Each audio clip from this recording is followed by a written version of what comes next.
Arratsaldeon, buenas tardes, good afternoon. Welcome to this seminar. We are going to do it in English, so I will make it the introduction also in English, just to be in English mode. Thank you so much. Just an introduction and some welcoming words to Dimitris LEIVADAS, our guest this afternoon. Probably, as you know, all of you know, this academic year, we started a new initiative called Gastronomy Shapers to invite different professionals from different sectors in gastronomy, just to professionals that are innovating, transforming, creating new ways, new paths in gastronomy. So we thought that it was a good way of connecting through technology students with professionals from all over the world and in different sectors. So we have invited during these months professionals from cooking, I mean chefs or sommelier or managers or researchers or pastry chefs, and also front of the house professionals, I mean professionals of the customer experience, let's say. Well, Dimitris is a really good friend. He's been linked to Basque Culinary Center since many years. He's been part of our host, I mean the Congress of front of the house and different activities. So he knows us very well. And also we know him very well. And as I said, he's a good friend. So thank you so much, Dimi, from being connected from London and for sharing with our students your perspective, your experience, and how you see customer experience front of the house, also in the future. So it will be a pleasure to listen to you and to get inspired by you. Thank you so much. Gracias. José María Escaricasco, thank you. Egunon, Kaixo, as you all say, from London. Yes, I'm Dimi, soy Dimi. Bueno, hablo castellano, pero digo que tiene que hacer un poco por lo mejor con mi acento, no sé, que no he hablado tanto. Entonces he elegido que hagamos como seminar en inglés. So I was saying that I speak a little bit of Spanish, but I will choose to do this in English. And yes, I'm in London. I'm a good friend. I feel Basque Culinary Center as a family, as I will show probably as well in my presentation.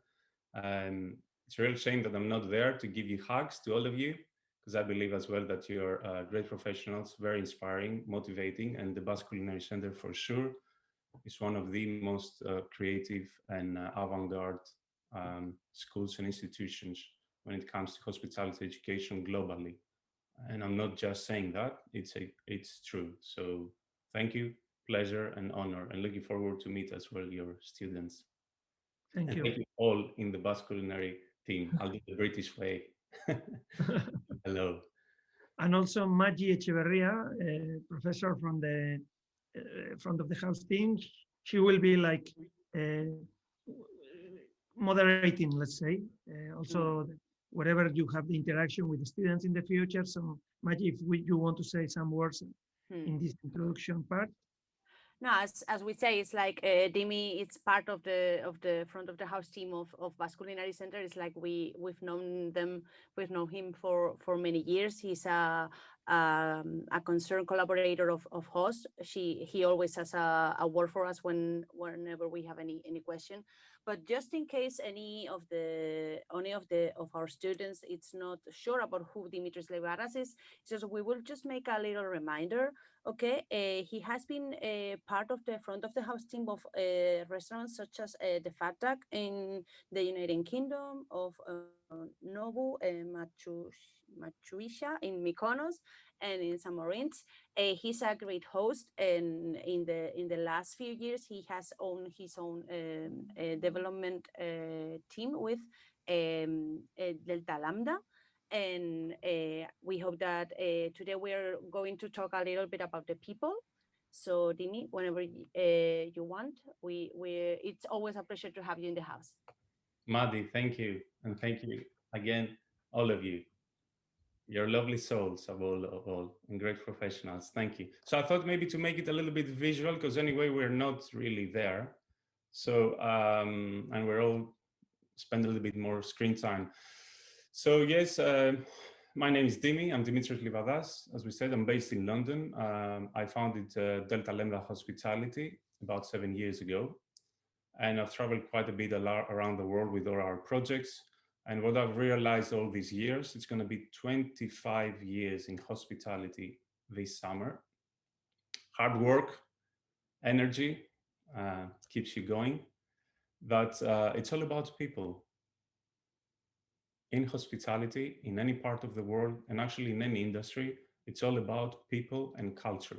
And that's what I want to share with you today. So as I was saying, I really miss this entrance.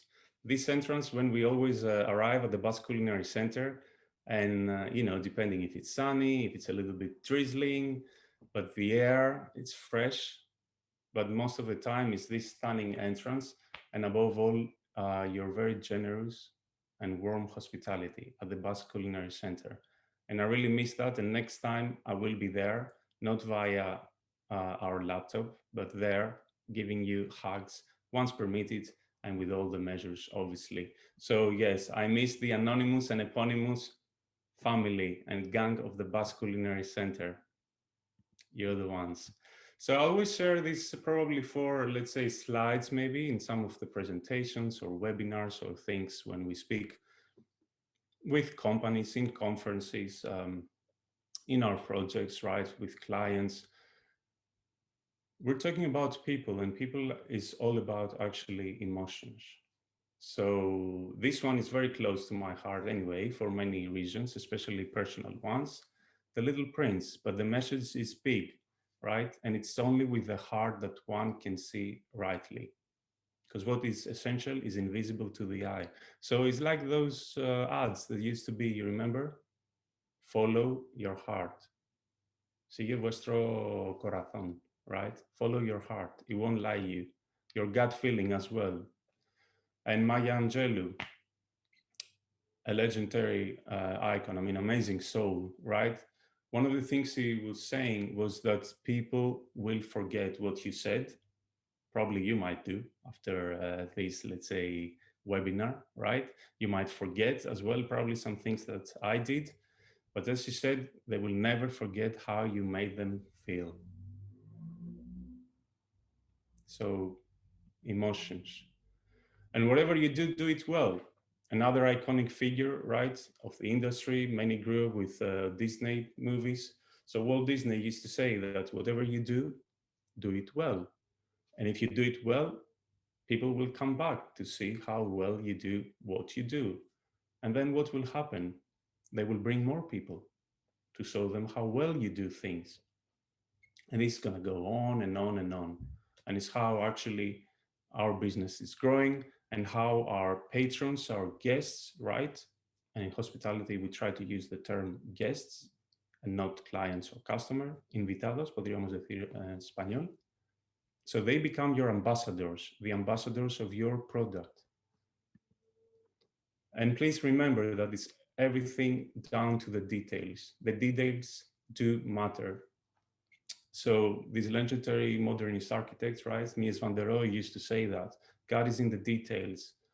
So please remember that they do make big difference, massive, huge difference, the details. And well, less is more as well. Let's keep things simple. We all tend to complicate things for one reason or another, but we don't have to. Let's keep things simple. So these four always are part of, let's say, of whatever I speak about. And of course, we need to be happy. I had this same slide, more or less anyway, but this slide back in the first host in 2013, 14, talking about happiness. Happy, as a word in Greek, means pill, pastilla. So la pastilla de la felicidad, the pill of happiness, my very good friend and legendary front of house manager, Josera from Mugaris, told me at that time. I like that, la pastilla de la felicidad. So happiness, it's all about being happy. If our teams are happy, our guests will be happy. If the guests are happy, well, the owners will be happy. So happy days. And that goes like that, right? So the guests are happy, the owners are happy because, right, the guests are happy, they come back, they spend, they enjoy, they have a good time. So the business is doing well. So if the owners are feeling well and they're happy, they keep the teams happy, etc., etc. So happy, happy, happiness. Right, yes, because I'm happy. So we're talking about people, and I told you about human beings. It's down to culture and values. So if we establish an organization, even in our personal life, right? But we're talking about our professional lives. It's all about our culture and our values. So what are those? Mahatma Gandhi said that to believe in something and not to live it is dishonest. How powerful is that? We need to believe it and live it, right? So walk our talk, as we will say later on. So I've put a couple of values here. Trust is the first one, which is actually super important, and it will be addressed a little bit later on because it does make real big difference. Empathy. Put your feet, as we say, in other people's shoes.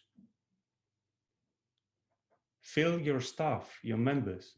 Ask them how they feel, how they're doing today, what they want to achieve.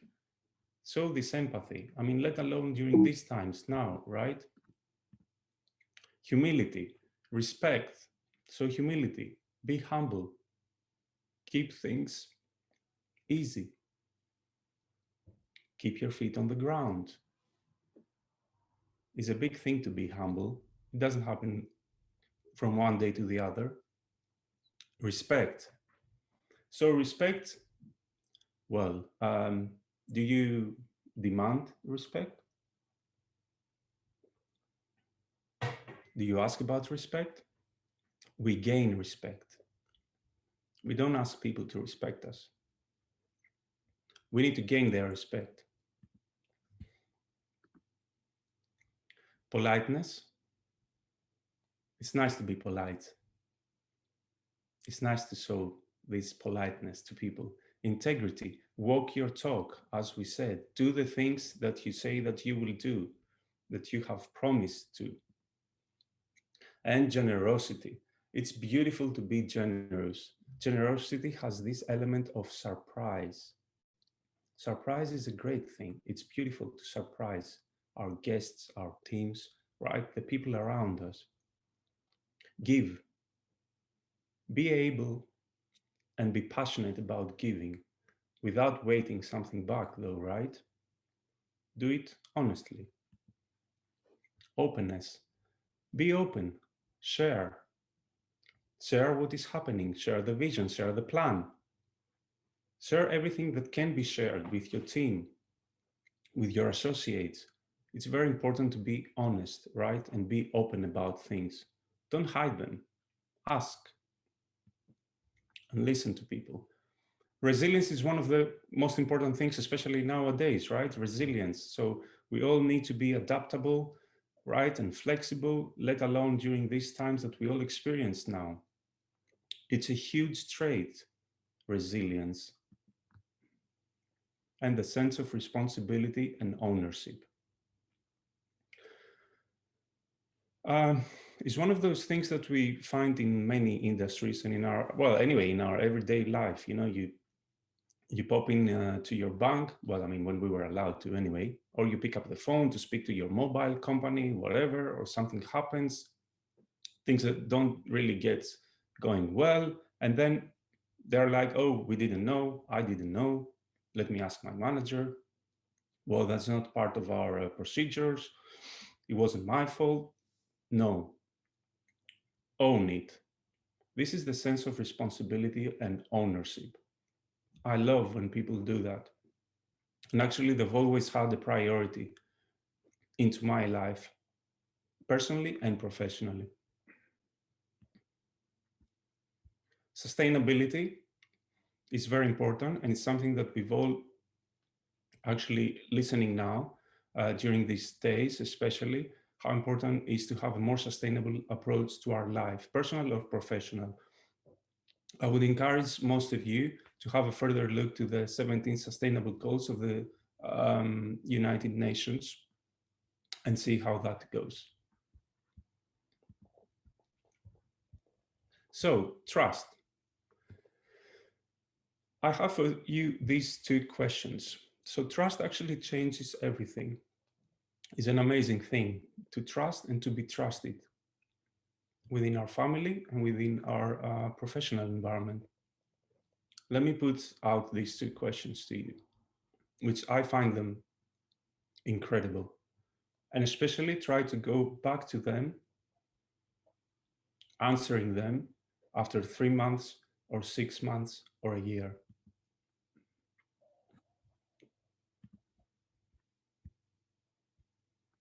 So, how many members of your team do you believe from your colleagues in your working environment that they trust you 100%? How many? 1, 2, 3, 5, 10, 20? Think about it. How many members of your team colleagues do you trust 100%? 1, 2, 3, 5, again? I'm not sure there are very many, to be honest, but neither 1, 2, maybe, or 3. Okay, depending, right, your teams. But it's important to understand that it is all about trust in an organization. Moving on. Oh. So, I would like to touch a little bit here on leadership. And I'm just saying in advance that thank you, and you might see that sometimes I might put a thing on mute because I have my hot water here, which is very important, especially during these days that we hold a lot of calls, right? So actually my throat sometimes let me down. So this is about leadership. So I would like to touch a little bit on leadership. When you're, being a manager, right, doesn't really mean that you are a leader as well. A great leader, most probably, and most of the times has been a great manager. So everything, all these are steps, right, that we take throughout our career. I address this to you, beloved students of the Basque Culinary Center. So obviously you're at the beginning of, let's say, your career, your studies. As I say, this summer it's going to be 25 years, right, that I'm in the industry. So I went through all these steps, had really, really challenging times. I had to go back and check myself and to see how I can become a better person personally and professionally.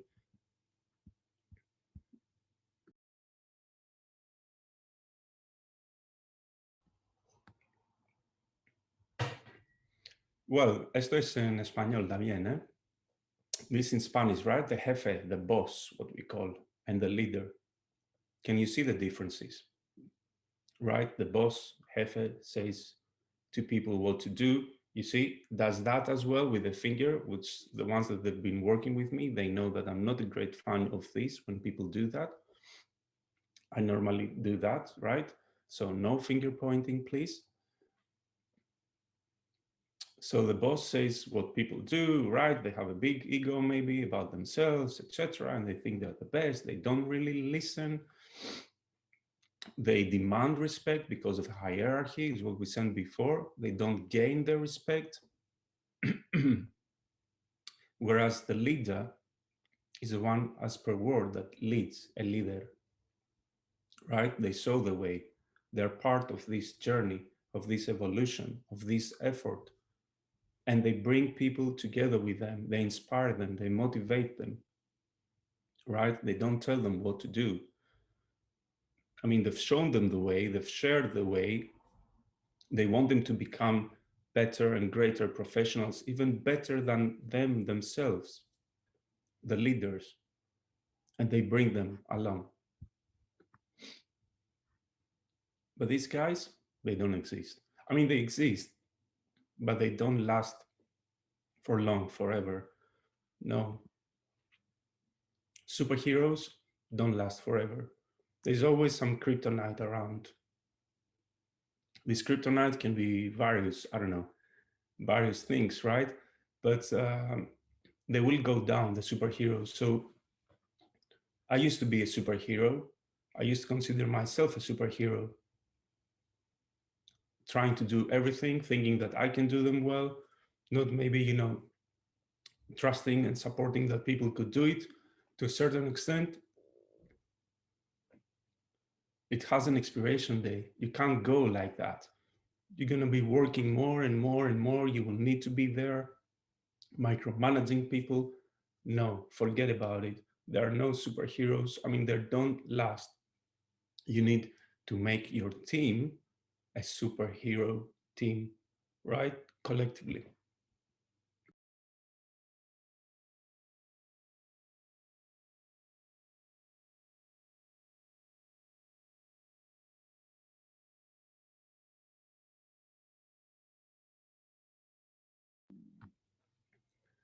So I'd like to touch a little bit here on emotional intelligence. Why? Emotional intelligence is very relevant to leadership, right?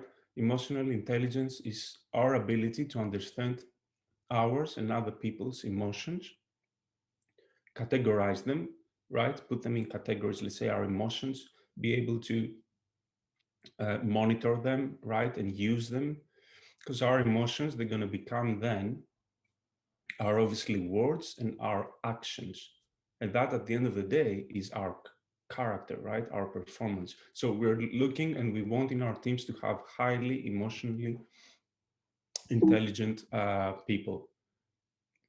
But that's very important. So as to happen, we need to have what I said earlier, self-awareness, to know ourselves and obviously to know our teams. So remember, you cannot control other people. You cannot control the world. Hello, look what we're experiencing now, right? During these times, for example, with the pandemic, can we control it? No, really. I mean, we can do obviously things, right? But it's out of our control in a sense. But we can control ourselves. We can make this very first fundamental step to control ourselves, to understand ourselves. My great parents, neighbor, Socrates, back in Greece 2,500 years ago, he used to say, to know thyself is the beginning of wisdom, more or less, right? So more or less to know ourselves, right, is the beginning of wisdom. So do we want to become wiser? Okay, let's start by knowing ourselves. And remember, I cannot be the best in the world. You cannot probably be the best in the world. You know what we can be though? We can be the best version of ourselves. So you can be the best version of yourself because you are unique. You are unique. One of the things you can keep today is this. You can be the best version of yourself. Don't try to be somebody else. Be inspired by others. Yes. Motivated? Yes. But be the best version of yourself.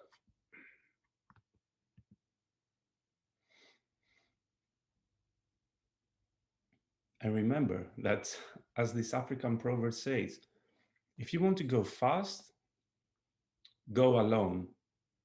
If you want to go far, go together. How big is that? Go together, because together you're going to make it further, right? Go fast is quick. So one for all and all for one. Like my friends here. This is the definition of teamwork. I hear people, you know, we receive CVs, etc. I'm a great teamwork player. Yes, okay. Let's see, let's find out when, where everything is, let's say, easy. No, we want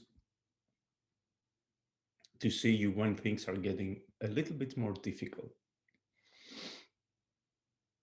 And when we're talking about actually teamwork, it's important to understand that we need to respect time and what is the value of time.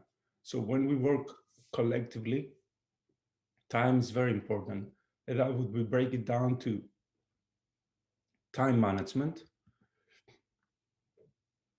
delegation, and priorities management. So we really need, there are, 24 hours in the day. Does anybody live somewhere around the world that the day has 25 days, hours, I'm sorry? Just let me know. It's 24 hours per day. What we can do though, we can make time by managing our time better and by delegating. I'm sorry. So by delegating and putting some priorities. So manage your priorities, right? So delegation is very important. And that has to do with teamwork.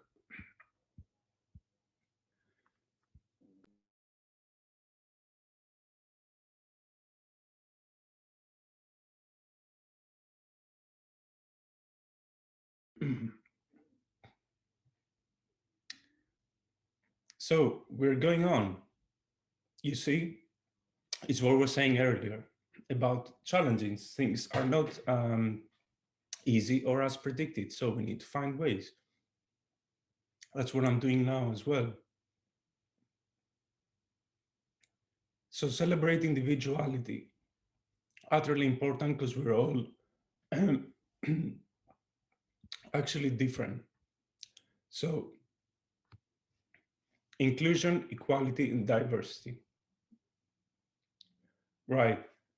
I think at this moment, I mean, I'm sorry to say, but it does happen. I'm a little bit betrayed by my voice, as you can tell. So I will need to take a break. I will welcome you to open the floor for some questions, if that's okay. Okay. Thank you. Hi. It's just that okay. Just as we're saying, it's like we're saying that it's like really important, like to care about people and know and like how to make a team, right? It's like we're talking about the different values of empathy, of trust, but actually one of the questions that comes to us is like, how can we work like trust and empathy in our teams? Because it's like sometimes it's like as you were saying before, it's like we want to go farther with our team. It's like we want to go together, but sometimes it's like we don't know how to make this team. I think that's like like a philosophical question, but I would really like to know like what's your impression about that?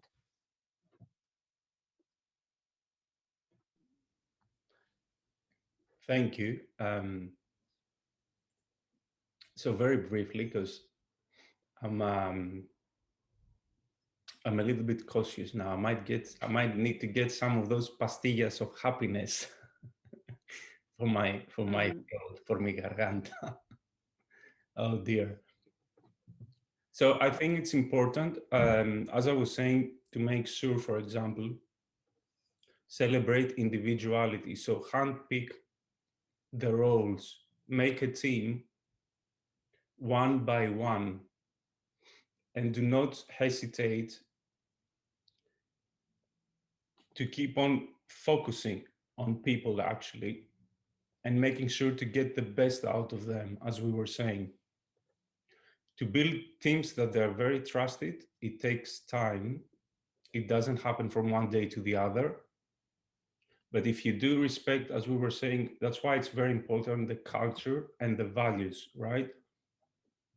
So including as well where I stayed here to celebrate individuality, inclusion, diversity, and equality. So that's very important. And mistakes will happen. Mistakes will happen, and that actually are the best part. So we need to be able to identify those mistakes, and we need to be able as well to understand that if we fail, that is fine as well. And as Samuel Beckett said, fail, fail again, fail better though. So it's important to learn from our mistakes. It's important not to make the same mistakes. It's important when we fail to learn from our failures, and maybe to see fail as well. I saw this somewhere many years ago. Fail being first attempt into learning. So we always see here the element of learning.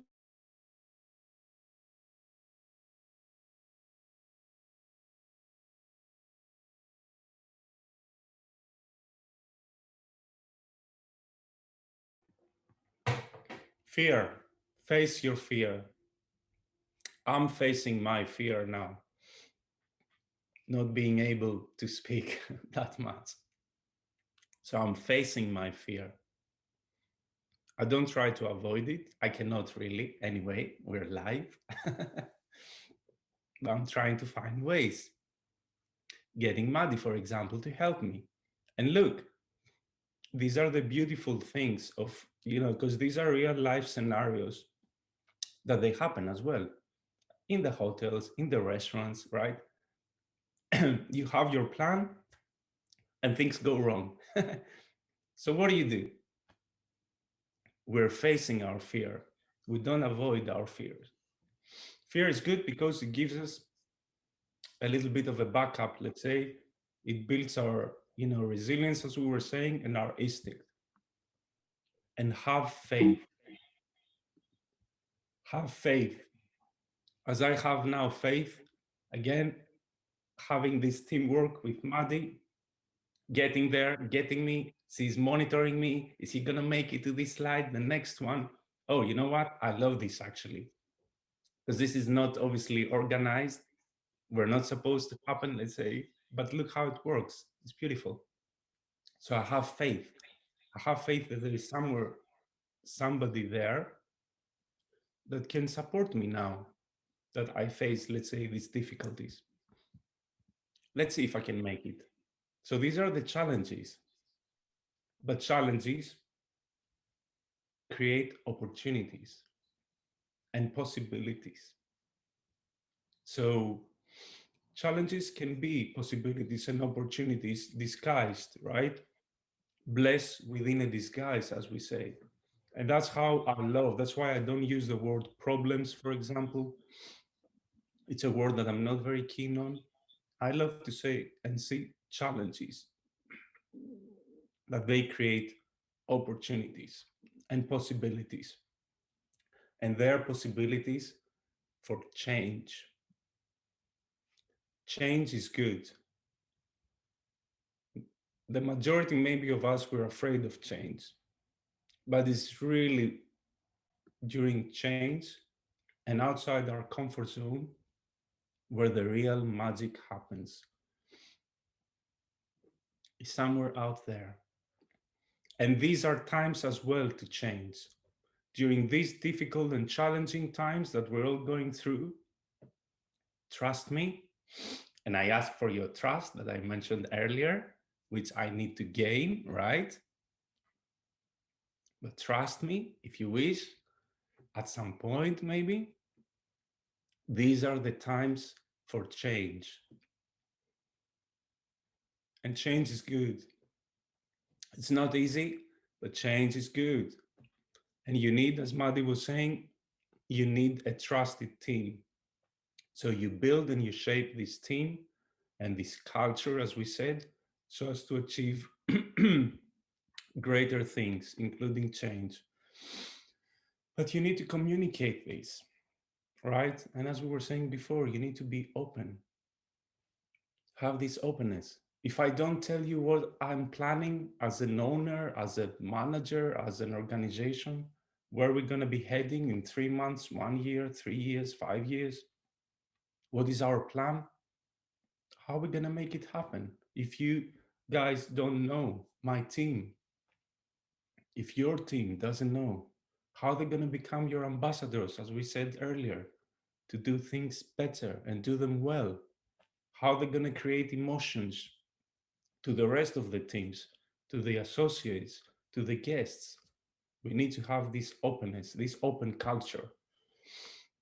It strikes me a lot. I'm telling you, 7 years with my company, because now I have one more hospitality company and several projects globally, different organizations. I can tell you that two of the first things we identify when we have our first assessment with our clients and projects is that most of the times there is a bit of a challenge when it comes to communication and to openness, how businesses and organizations are open to share the information. There's a little bit of hiding here, a little bit of hiding there. Maybe we try to project things that they're all great or whatever, and we don't communicate these challenges that we might have and pick the brain of everybody to get involved. So that's why mission and vision are very important in organizations when we're speaking about as well about human capital and about culture. The mission is the why, the reason of our existence as a company, as an organization, right? And it has to be brief, actually. So why do we exist? Why people need our product, our company, right? And the vision is where, the projection. Where do we see our company in 5, 10 years in the future, let's say, in a successful state?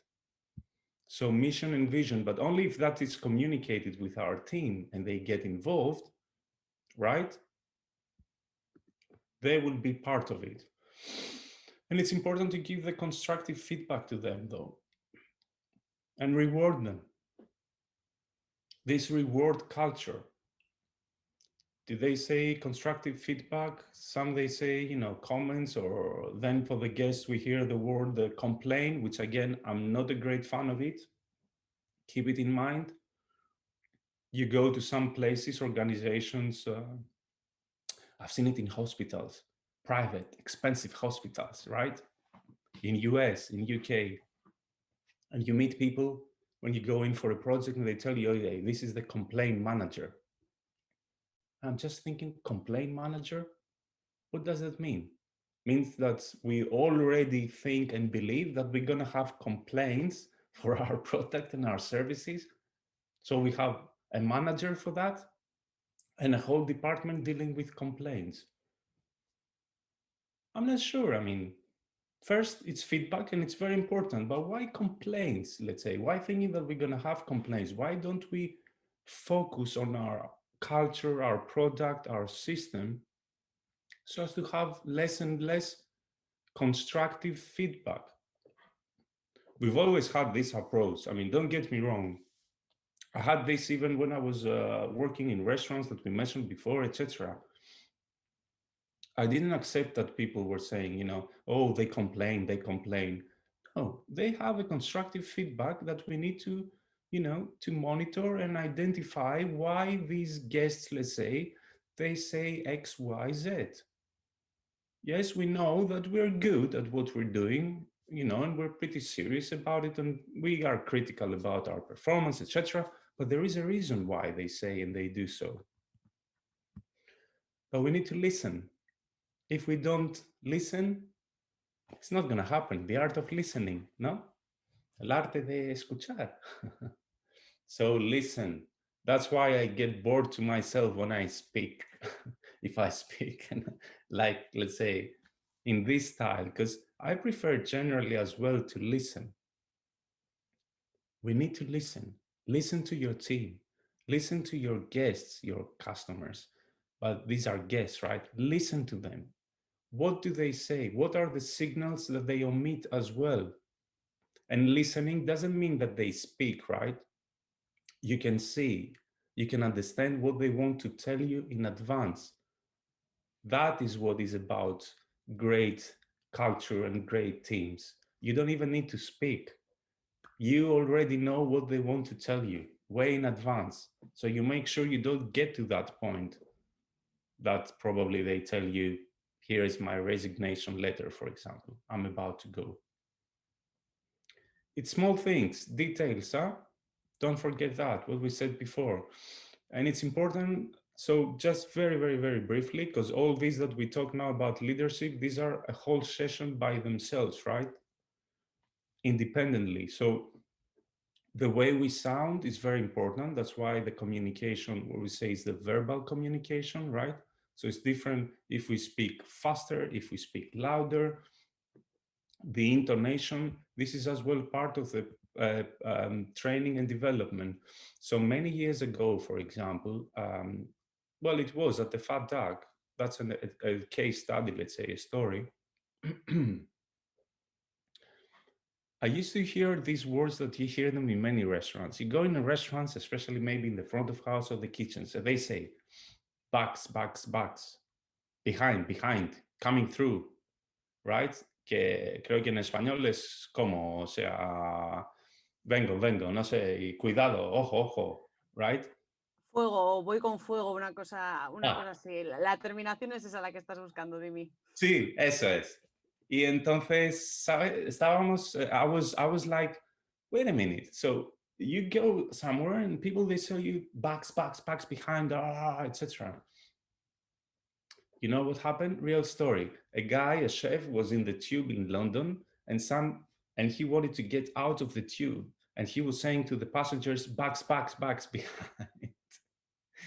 You know, that's funny, but we work in our environments for so many hours, and that becomes almost our personal life. That's why we say it's very important, the culture. It's very important, all these small elements in our working environment, because they shape us as well in a personal aspect, right? So then is where we introduce these very three simple, let's say, words. Thank you, please, excuse me. Thank you, please, excuse me.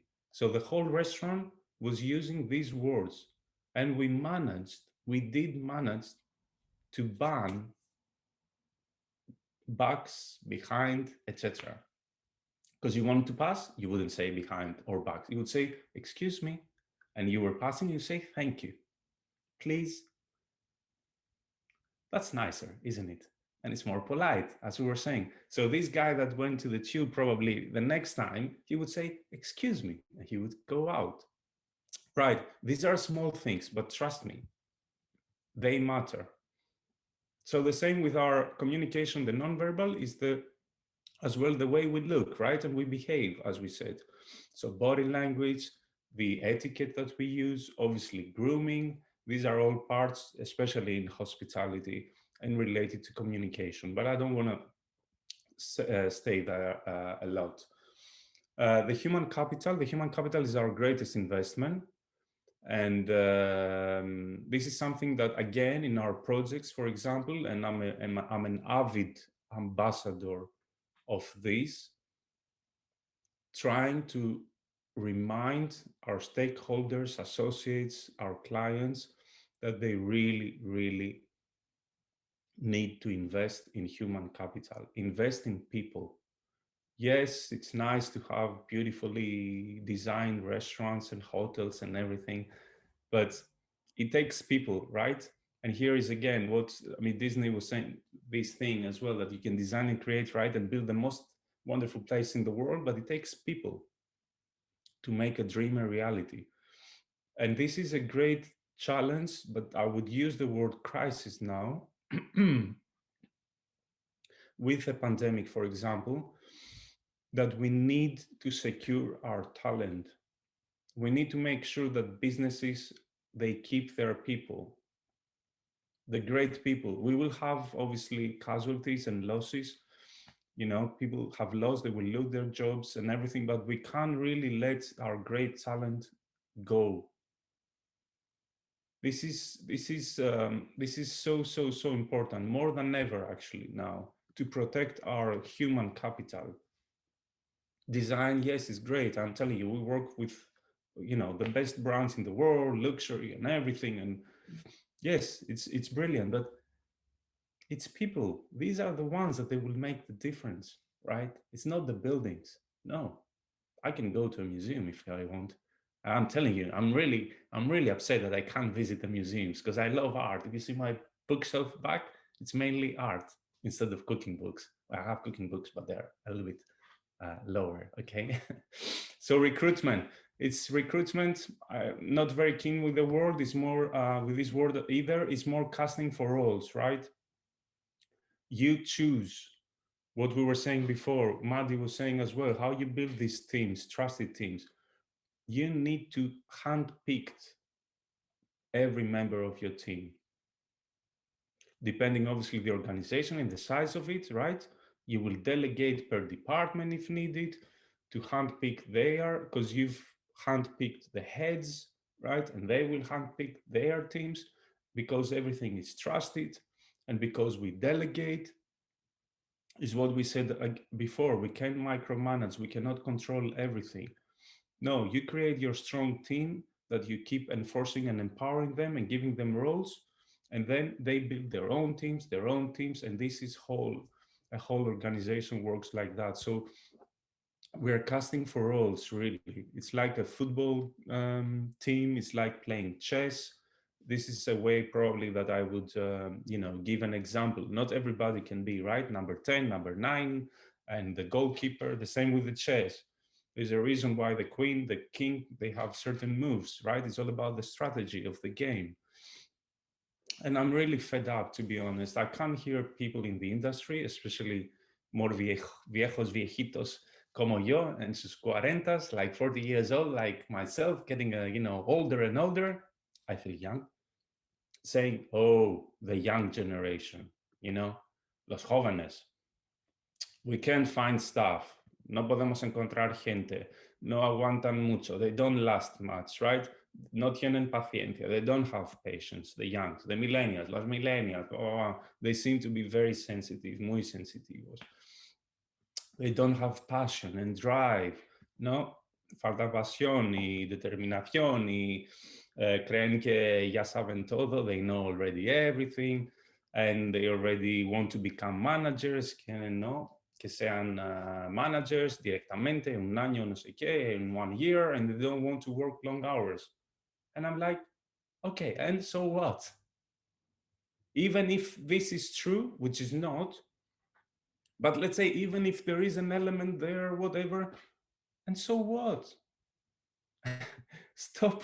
This is where we say stop complaining. Why do you say these things? There is a reason, probably. Maybe, we live in different period, this is a different era. Things are not like 25 years ago when I started. Is our society as it used to be 25 years ago? No, so stop it. Just make sure that you make the best out of every member that you have, every generation. Why are we talking even about generations, right? So please be open-minded. If you're out there now, you guys as students that you listen, but this talk, somebody, other people will have access to as well. You are the present and the future, right, of our industry as well, the hospitality. Go out there and make it happen. And if they tell you anything like that, say, hasta la victoria siempre, as I say. Move on, be the best of yourself. Don't remember that. Don't forget that, right? Remember it. Believe in yourself. But yes, it takes time to become a good manager, right? You do need to have patience. You do need to work hard and cleverly, though, at the same time. It's good to be with one company for a little bit of time, right? Not too many years maybe, but not too like a short period, right? So it's all about balance and harmony. So wrapping it up slowly, it's about having this mindset, as we say, right? The fixed and the growth mindset. So I'm more on the, even though I generally like to be dressed on dark colors, I like the bright color of the mindset of the brain, right? Constant evolution, learning and development, as we say, the imagination and creativity. Ask your people, listen to them, right? And inspire them, motivate them. Can we inspire someone every day, just today? hopefully I might have done it with you today, even with handling this micro crisis, let's say with my throat and the teamwork, amazing teamwork we've done here so far with Maddie, who I might be needed soon again. So inspire them, motivate them. And it is about constant training and development. So it's not just, for example, this bookshelf at the back with the books, it's not just to be there. I've read most of them actually. And I invite you generally to do that, because we're in hospitality as well. You need to be aware of different elements, in different industries and different subjects. Your guest will ask you about, about art, about sciences, about different things. But again, spark, your curiosity. Reach out there, learn, but it's constant training and development, as we said. So we build teams that they will figure out how to make things happen. That's the purpose. So wrapping it up. So true knowledge exists in knowing that we may know nothing in certain areas. It's again my grandfather, abuelo neighbor, Socrates, que dijo esto. He said that, right? That actually what I know more or less is that I know nothing. So we keep learning. And this circle that you see here, actually, since 2009 and 10, we were doing, yoga courses at the Fat Duck, for example. And I mentioned because it's my last, let's say, restaurant that I used to work, right? So we're doing yoga courses. We work with psychologists, with neuroscientists, with tailors, with magicians, with choreographers, and different other disciplines, so as to make things, a little bit more obviously inspiring, as we were saying, for the team. We even had a reflexologist coming in and doing reflexology sessions to the team during service. So chefs, front of house, they would leave their station and they would go across the road in our staff canteen for 20 minutes to do a reflexology session and relax, detox, even during service, when everybody was going boom, boom, boom. You know how it is. But they was a strong team. That's why we need these strong teams and the trusted teams, so everybody can do their own thing. So this was the last one, let's say, before I left. With St. Mary's Hospital and the Imperial College, we investigated parallels of surgery with restaurant operation. So top restaurant operation, what is the synergy and the parallels that we have with surgeons?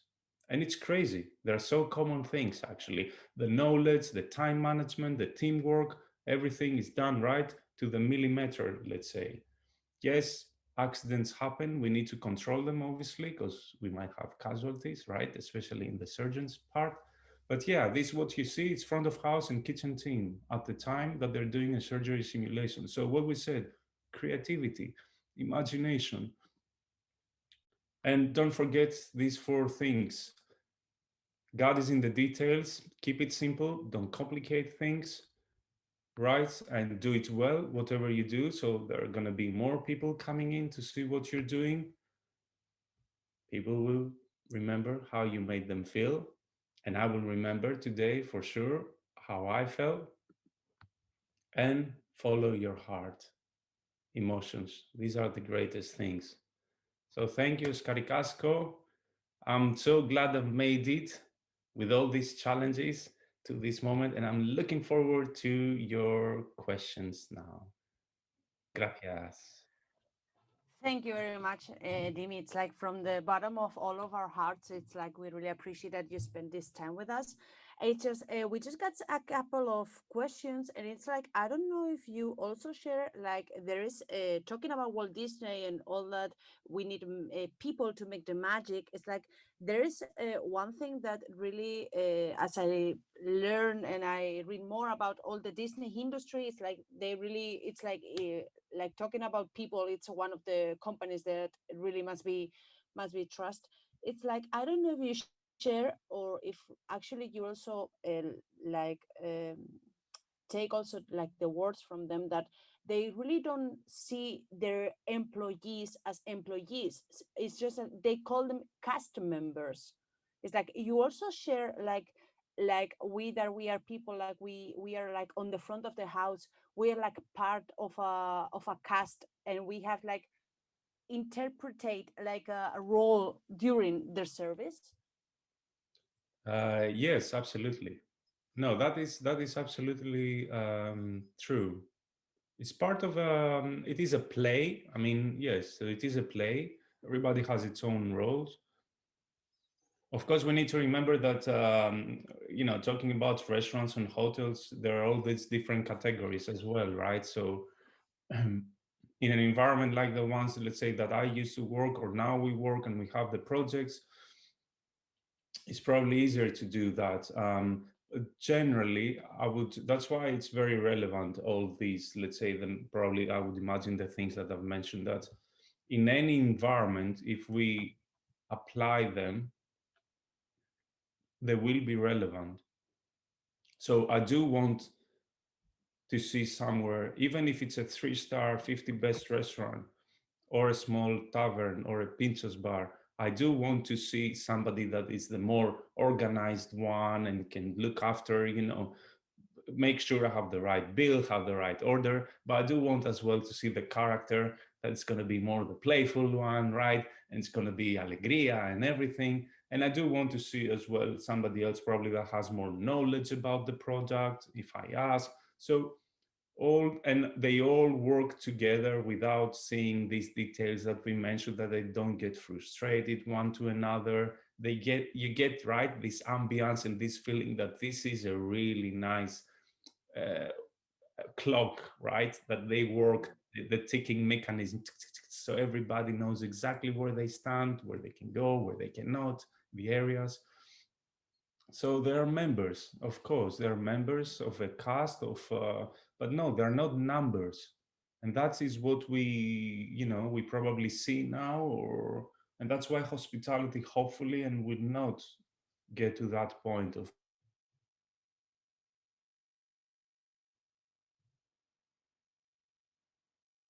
being numbers. We're not numbers. What we celebrate. Celebrating hospitality is celebrating humans, human capital. Mm. That's what we celebrate. We celebrate humans. And This is you just pass through, but I think it's like one of the key points that we have sometimes, like to make. You were talking about these values, and you were talking about responsibility and ownership. And I don't know if you will also share that sometimes the mission and the vision of the companies, like all our students know what we're talking about when we say about mission and vision. And it's like it has to be like a mantra that you repeat to yourself, like all these bad days that you have, like a bad service or something. It's like you have to repeat this mission and vision, so you can move on and you can make it through the next day. But do you also think that there's I don't know if there will be like secretism about it on the companies, or just that they don't know which really are like the mission and their vision, so that it is really difficult to share with your team, so that you can make them responsible, or make like a little bit like an owners of the philosophy of the company? That's a great note and a great question.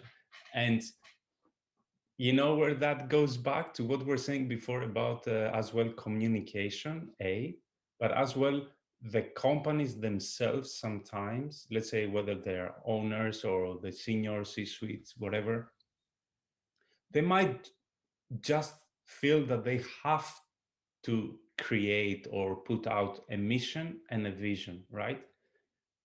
Sometimes, they mix those. They don't really know or understand what is a mission and what is a vision. So sometimes what they put out as vision is actually the mission, and what they put as mission is actually the vision. So we start even earlier getting complicated. Sometimes when they put out mission and vision, it's probably 2, 3, 4, 5 sentences. So people, they already getting lost, maybe the members, because they cannot remember probably all this big mission and all this big vision. So that goes back to what we're saying on keeping things simple, if possible. And above all, as you say, is the communication and this sense of, as we were saying, and you just mentioned, the sense of ownership. If this mission and vision doesn't represent me, that means actually that this company is not for me. Mm. So if I don't, right, if it doesn't represent me, I cannot live it. That's not me. It's not part of my DNA. Mm.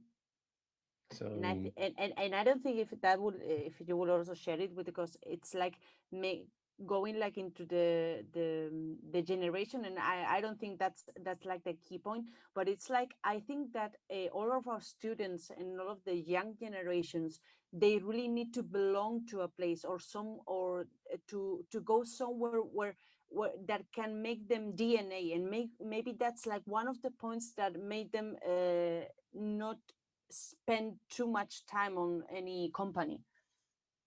yes, sure. I mean, look, you got a great point there, that at the end of the day, as we were saying, every company and, you know, the managers that become leaders, what we said and everything, right? As I said, we are the ones that we will inspire at the end of the day and motivate our members. The first thing and most important is obviously to attract them. And that's why we say that casting, right, and bringing people in, the recruitment is a very important first step.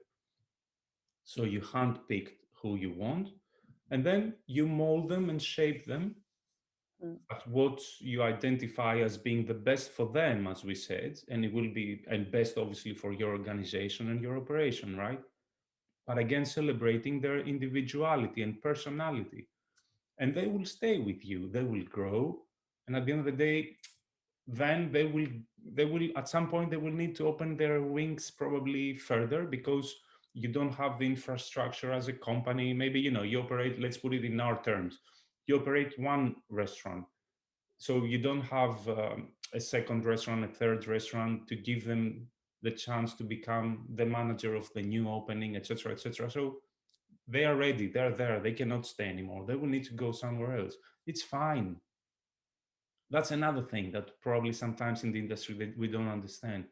It's good when people leave, let's say, in good terms, and they go somewhere else, because like that, this is, you know, we live right in a pandemic. We're talking about this virus constantly. This is a good virus, this virus of talent that has this culture and DNA, so as to go elsewhere, right? And get that culture there and DNA. And that DNA and culture that is going to go elsewhere. We want that, because this is where and when change happens, as we were saying before. That's a beautiful change. But it will not happen if we don't allow them to do that. Sometimes it's just that we need to be patient, and that's like I don't know if sometimes like in the hospitality, sometimes it's like everything has to go fast, and sometimes we need like to go things slow, so that we can think. And as you said, it's like I think this pandemic has also every one of all of us. It's like no matter if you were working or if you were like the restaurant was closing and everything. It's like they really gave us time for the first time, like to think about ourselves. It's like, okay, what have I done this last years, or am I going on the right direction? It's like I think it has give us like the time to think about ourselves, Yeah. because in this society that we live, that everything goes fast, suddenly it's like we just lock down everything, and we just spend 24 hours of the day in our house without moving. It's like it has been tough, but I think it gave us the opportunity to think about ourselves. Yes, big time. And as we were saying before, is as well how you see things. You know, so it's been important this period to reflect, review, reset. You know, and at the same time, is how you approach things. So I think, and I feel privileged, for example, for the fact that, you know, we are healthy. Yes, we've been affected, maybe or friends of ours or etc., you know, our families, but you know, we're healthy. We have a house, as we're saying, we have a laptop, we can do our stuff.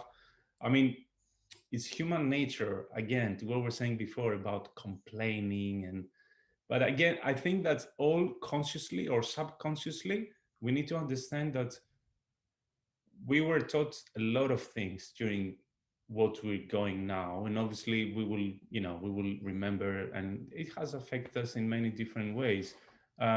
But I think probably, as you say, we've identified that we're more resilient than probably we thought we were. We are more patient than we were thought we were. So when it comes to our profession and what we're going to be doing in for the rest, hopefully, of our life, i.e. in hospitality, yes, time is important. As you say, take your time, you know, but make sure that you are surrounded by, let's say, the right people, that people that they inspire you, they motivate you, and they can give you things without awaiting to taking back. So it's important, especially in the early years, to have, you know, these mentors around, and that's obviously something that you guys are doing exceptionally well with the Basque Culinary Center. And I'm not just saying it for the sake of it, and you know it, but again, the students, I think it's part of the whole package that you offer, that not many schools do that actually. You bring external talent, right, and to be involved with your lessons on the curriculum, let's say, and speak and inspire, etc., and bring the real life, because And it does also, happen. I think, like, as a last question, is like that we really need to give our students like the chance, don't to be afraid to change. I mean, it's like you never know when it's gonna come, how it's gonna come. But I have a chemical degree, and I never expected that I will be talking to you like 9 years ago. And it's like sometimes changes come for good. Although at the moment it's like, oh my God, am I taking really this risk? It's just that really don't be afraid to take the risk and make a change. Because if you have done it everything like in good terms, you will always have like the way back. But if you don't, if you stay in your comfort zone, you never know where you will come. Yeah, I couldn't agree more.